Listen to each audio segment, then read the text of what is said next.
Greetings and welcome back to room 303 in our Talks with Walt, as we are calling our readings through the deathbed edition of Walt Whitman's Leaves of Grass. We are in Passage to India, and we now are ready to finish with sections 8 and 9, what some readers will call some of the most challenging reading, demanding reading, not as in degree of difficulty, but rather as Whitman reaching out from the pages of Leaves of Grass to kind of almost grab us by the lapel and shake us a little bit to say, wake up. And I love that the tone of this poem will become very quickly personal. And I'm hopeful that as you are engaged now in the reading at the conclusion of this amazing poem, that you will as well be challenged. I'm pretty certain that we will be. Now, the question of intentionality is central to our reading of Leaves of Grass and, of course, of this poem. And it is a fair question to ask, what is it that made us in the beginning decide to start reading? Several of you saying, well, you know, I stumbled onto a poem and then I decided, you know what, I'm just going to go ahead and begin at the very beginning with the inscriptions poems and just work all the way through. But now the question is, what is it that sustains you, keeps you doing it? It's the distinction we'll make between will or desire and sustained will or sustained desire. In other words, what is it that's kept you going all the way up to now and including these final two sections that we will treat as a unit in Passage to India? Now, our assumptions are that you've been with us from the very beginning. I'm hopeful that that's the case, and that you worked with us from those opening poems and inscriptions all the way up to and including a set of introductory comments to Passage to India, and we've worked now with passages 1 through 7. Now, in this poem and section of the poem, we're going to see finally Whitman as mystic, as transcendentalist, and in fact the very word transcendental will be used. So we're going to be paying attention to that as well. So I'm hopeful that you have your copy in front of you, and we are ready now to begin with passage 8 and to finish with passage 9. And notice right away the use of the word O. 31 times, this will remind us of the concluding section 19 of starting from Pamanag, where all those O's are used and exclamation points are used. We're going to have 31 of these O's all the way in. And I think what's going on is some people don't like this about Whitman and this poem, that there's so much of this emotionality. But I will see it for us as a challenge. Here is Whitman laying down the challenge, as of course he did at the conclusion of so many of his great poems, Song of Myself, 51-52, Song of the Open Road in that last section, 14-15. And we're going to get some of the same here. Oh, he says it, we can wait no longer. By the way, notice it's we and not I. And notice this idea about no longer. In other words, it's time. You can think about going on the trip, or you can actually go on the trip. And as Lao Tzu says in the Tao Te Ching, that the journey of 1,000 miles begins with the first step, and here we are. Notice we begin with, we too take ship, O soul. Now this communication with his soul as being the real me, as he will qualify it, is central to, of course, our reading of Leaves of Grass, no question. Joyous, and you'll remember this in Cabin Ships at Sea, joyous we too launch out on trackless seas. You'll remember this word launch in Song of Myself 44. I launch all men and women forward with me into the roots of the unknown. You'll remember this. Trackless, of course, seas is a wonderful way to think about our journey. Fearless, that takes us back to Oxtamer. For unknown shores on waves of ecstasy to sail. This idea, of course, that the journey of learning is a journey that is exciting. Go back to our study of Song of Myself 46 and 47. The excitement of that learning journey, if you want to call it that. Fearless, of course, makes a whole lot of sense. You've got to have the capacity to overcome your fear. To step, this sounds like, of course, the great thinkers Piaget and Vygotsky. You got to stand between what is known and, of course, what is unknown. And you got to be willing to take that step towards the unknown fearlessly. Amid the wafting winds, and then in parenthetics, thou pressing me to thee, I to thee, to me, O soul, in parenthetics. Caroling free, of course, the use of the word free in Leaves of Grass is precious for us. Singing our song of God, chanting our chant of pleasant exploration. Now, this idea of ecstasy will take us back to Singer in the Prisons. And this idea of singing our song of God will immediately make us realize, and I've told you guys, I think Whitman's smiling, having a good time all the way through his writing of this poem. And notice Song of God is the name of the Bhagavad Gita in translation. So the Hindu text, the Upanishadic text that's going to, along with the Upanishadic Isa, to see oneself in all being and all being in oneself, the fundamental idea. And so here he uses the term Song of God. With laugh and many a kiss, Song of Myself 3 for laugh. Of course, we will remember, I kiss you with a goodbye kiss and the like. Song of Myself 46. By the way, Norton's will tell us that this passage of lines 182 to 223 was one of several ultimate components of Passage to India, which originated as independent poems, as we said when we gave our introductory stuff. This part was entitled, O Soul, Thou Pleaseth Me. With laugh and many a kiss, and then in parenthetics, let others deprecate, let others weep for sin, remorse, humiliation. Do you remember when we were messing around with Song of Myself 32? I think I can turn and live with the animals. They're so placid and self-contained. I stand and look at them long and long. They do not sweat and whine about their condition. They do not lie awake in the dark and weep for their sins. They do not make me sick discussing their duty to God. And notice the lines here. Let others deprecate. Let others weep for sin, remorse, humiliation, in parenthetic. O soul, thou pleasest me, I thee. So there's a dialogue that seems to be happening here between Whitman and his real self, the soul. More than any priest, O soul, we too believe in God, but with the mystery of God we dare not dally. Now, this will take us back to Song of Myself 43. I do not despise you, priests. This will take us with the word mystery to in cabin ships at sea. Of course, to him that was crucified as well, there are echoes here. And of course, Song of Myself 48, when he will say it, no array of terms can say how much I am at peace about God and about death. O soul, thou pleasest me, I thee, repetition of the previous line. Sailing these seas, or on the hills, notice his joining then two metaphors of sailing and walking. Or waking in the night, thoughts, silent thoughts of time, notice all these capitalized, and space, and death. Interesting three that he will say he wants to think about, like waters flowing, taking us back to autumn rivulets. Bear me indeed as through the regions infinite. The idea that learning goes on and on forever. I think that this poem is very influenced by T.S. Tennyson's Ulysses. To follow knowledge like a sinking star beyond the utmost bounds of human thought is the way that Tennyson says it in Ulysses. Obviously, they go together. Whose air I breathe, whose ripples hear, lave me all over. Go back to Song of Answer, number 1, to hear his use of that word lave. Bathe me, O God, in thee. This will sound so similar to some of the Upanishadic scriptures that you can find. Bathe me, O God, in thee.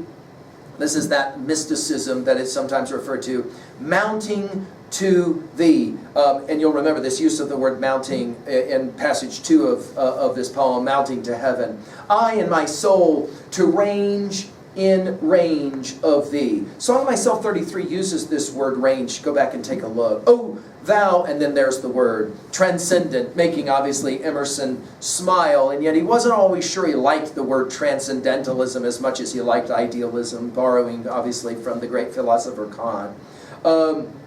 And this word transcendent, thou mother with thy equal brood, number 2, passage 2, in Whispers of Heavenly Death, we're going to come to it, will be the only other time this word gets used in Leaves of Grass. And then he'll say it, O thou transcendent, nameless. Do you remember the opening lines of the Tao Te Ching? The Tao that can be named is not the true Tao. The name that can be named is not the true name. Here, nameless, the fiber and the breath, light of the light. Here's our Republic 7 from Plato, right? Shedding forth universes. Notice it's plural. Thou center of them. Plotinus comes to mind here. Thou mightier center of the true, the good, the loving. This will be Ken Wilber's big 3. The good, the true, the beautiful, the good, and the true.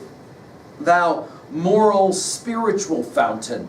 affection source, notice the dashes, thou reservoir, and then in parenthetics, O pensive soul of me, O thirst unsatisfied, waitest not there, and again the use of the word waiting takes us back to the opening line of passage 8, waitest not happily for us somewhere there, the comrade perfect. This idea of I wait for you at the conclusion of Song of Myself 52 comes to mind. Notice comrade here, God being perceived, or the soul being perceived as comrade perfect. Thou pulse, thou motive of the stars, sun, systems, that circling back to Rondur, move in order, safe, we'll get to safe at the very end of this poem, harmonious, that is to say unity, athwart the shapeless vastness of space. How should I think, how breathe a single breath, how speak, if out of myself I could not launch to those superior universes? Here is one of the reasons we read Leaves of Grass. We're reminded that the truest journeys are not always those out, but often in. Internal journeys, the quest for wisdom, we might say, right? Swiftly, now we're back to we can wait no longer. Swiftly, it's a beautiful line, I shrivel at the thought of God. Again, you can go back to our comments on Song of Myself 48, why should I wish to see God better than this day, and all of that. At nature, notice capitalized, and its wonders, we think, of course, of Emerson.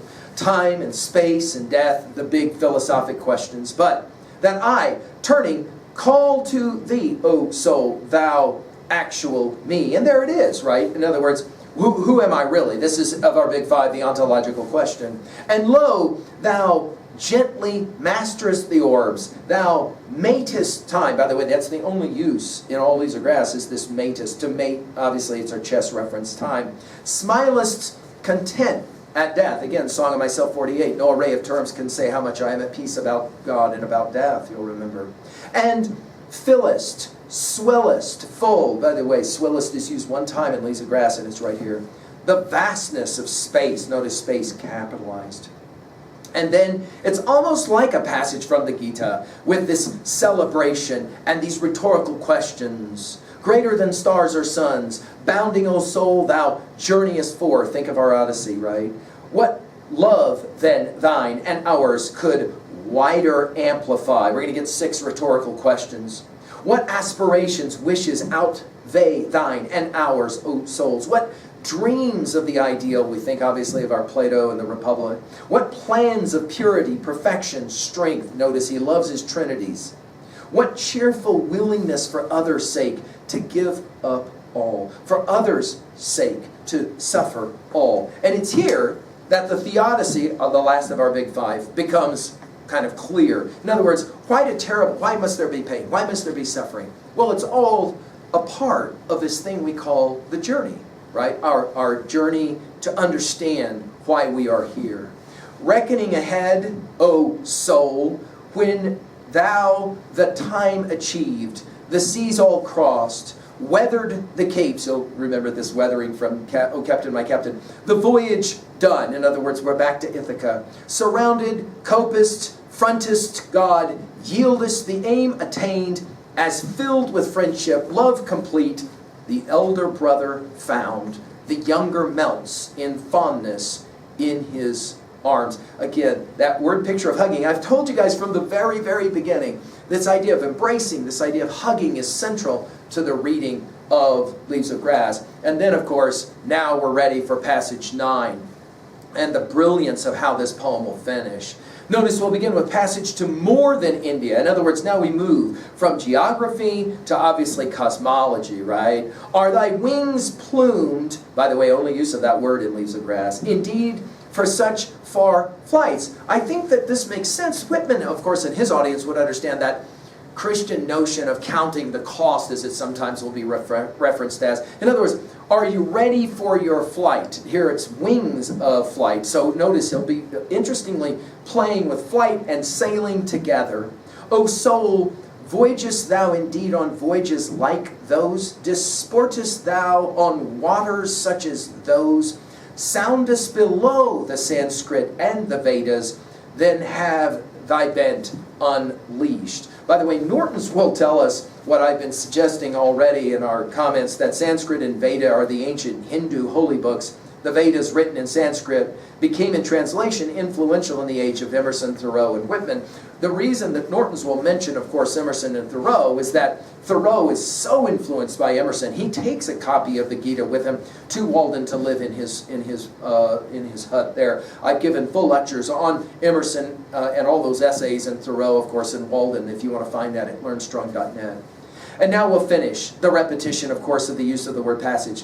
Passage to you, your shores, ye aged, fierce enigmas. Now, this idea of aged, I think, is central, because as we've said, the new is the new. That is to say, the NEW is the KNEW. And as Ecclesiastes says, there's nothing new under the sun, and to that degree, it's all aged. In other words, these questions about what's the point of it all, these are really old questions. These aren't modern or even postmodern questions. Notice, fierce is going to take us back to I Sing the Body Electric 5.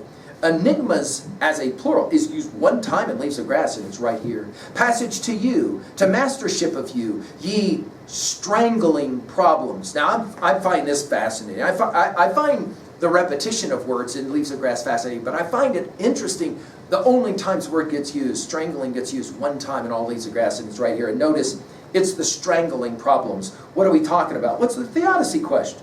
Why? Why can't we understand things better? Why do we have to have these questions, these problems that are so easily strangling us, keeping us from being able to have the quality of life we wish we could have? Notice, you strewed with the wrecks of skeletons that living never reached you. By the way, for those of you that are like, wait, that seems like an echo of something I've heard with this strewed with the wrecks of skeletons. Well, that's because on Blue Ontario Shore 12, it was the same language, stewed with the dust of skeletons. Here it's the wrecks of skeletons that living never reached you. And again, this idea of the wrecks of skeletons, all of that which has come before is in the end for Whitman skeletons. We've got to do our own trip. In other words, you have to take your own trip. Again, go back to Song of Myself 46 and 47. And some of you smile because you're like, he keeps coming back to that passage as being the heart, the anchor, to use the language of this poem, the anchor of the entire Leaves of Grass. You'll remember he says, you're asking me questions. I hear you, I answer, I cannot answer. You must find out what? For yourself. That's the whole reason. In other words, yeah, it is true. You could just sit and listen to me talk about Leaves of Grass, but it's a whole lot better for you to read it on your own. Try and figure it out for yourself. And in the end, try and then take passage. And so we're back to it. Passage to more than India. Oh, secret of the earth and sky. Now this idea of secret knowledge, taking us back, of course, to the Gnostic tradition, the quest for the Logos and understanding of the Logos. All of that is obvious, and obviously the mysteries that were the Eletian mysteries of way back in the Greek tradition. His use of the word secret, I think, is important. Oh, secret of the earth and sky, of you, O waters of the sea. Again, notice all the repetitions of the O's. Notice all the exclamation points. Of you, O waters of the sea, O winding creeks and rivers. Of course, this winding takes us back to autumn rivulets, huh? Of you, O woods and fields, of you strong mountains, of my land. Notice again the celebration of America. Of you, O prairies, of you gray rocks, O morning red, O clouds, O rain and snows, O day and night. Passage to you. Notice, whatever the journey is for Whitman, it's always going to be rooted in the here and now, in the real world, in this place, in this time. And nature, of course, is going to be central to it as well. And then he says it again. O sun and moon and all you stars, Sirius and Jupiter. You'll remember, of course, Jupiter referenced in On the Beach at Night. Passage to you. So Sirius and Jupiter start to become kind of symbolic, right, of where we're journeying. Passage, now to finish. Immediate passage. In other words, it's time. Enough with thinking about it. Enough. And of course, we can go back to the last lines of Song of the Open Road, and we're going to hear the resonances, the echoes. I told you when we read Song of the Open Road that we were reading it to get ready for Passage to India in this passage right here. Passage, immediate passage, and then he says it. The blood burns in my veins. Notice it's not our veins, it's my veins now. Away, O soul, hoist instantly the anchor, the thing that's keeping us from going. In other words, at some moment in time, we decide, let's do it. let's actually begin this thing called living our lives, intellectually challenging ourselves. I think for some of you, maybe reading Leaves of Grass has brought you to this moment in time where you say, you know what, it is time. Let's raise the anchor. In other words, let's go out. Notice he calls it, cut the hawsers, haul out, shake out every sail. In other words, this is that call. And this is, of course, Tennyson's call in Ulysses. Come, my mariners, 'tis not too late to seek a newer world. Push off and sitting well in order, smite the sounding furrows. For my purpose holds to sail beyond the sunset, the baths of all the western stars until I die. We're playing a very similar game. Then notice how he uses trees, and we've been celebrating trees all this time in Leaves of Grass, and now watch how he turns entirely that whole metaphor on its head. Have we not stood here like trees in the ground long enough? Have we not groveled here long enough, eating and drinking like mere brutes? Have we not darkened and dazed ourselves with books long enough? Sail forth. Steer for the deep waters only, reckless, O soul, exploring, I with thee and thou with me, for we are bound where mariner has not yet dared to go, and we will risk the ship, ourselves, and all. O brave soul, O farther, farther sail, O daring joy, but safe.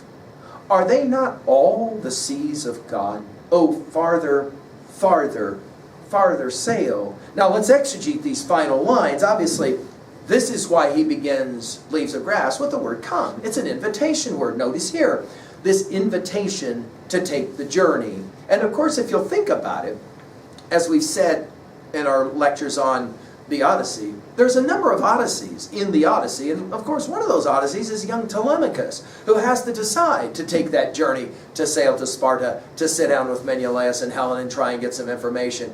And it's in that moment when he has to decide, it's really hard for him to decide. He's never been away from home before, as of course we as students often will have to take that journey, yes? Notice, the question is a rhetorical one. And there's a number of them. Have we not stood here like trees in the ground long enough? In other words, sedentary.